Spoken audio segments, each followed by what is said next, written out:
just start back off at drop. Yeah. Hey guys, sorry, we're having Wi-Fi problems, of course. So we got Alex. We were talking about drop-ins.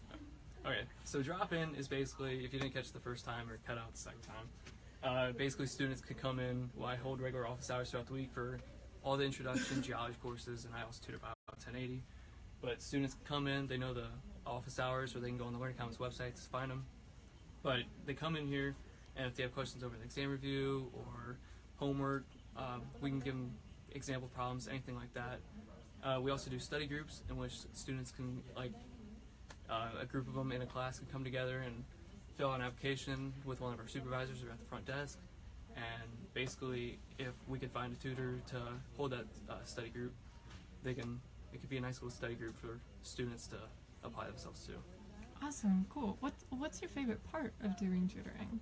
My favorite part about being a subject tutor is we're not all perfect. We're not the professors, so students come in here. Usually, every year, you notice the same amount of questions that get often repeated.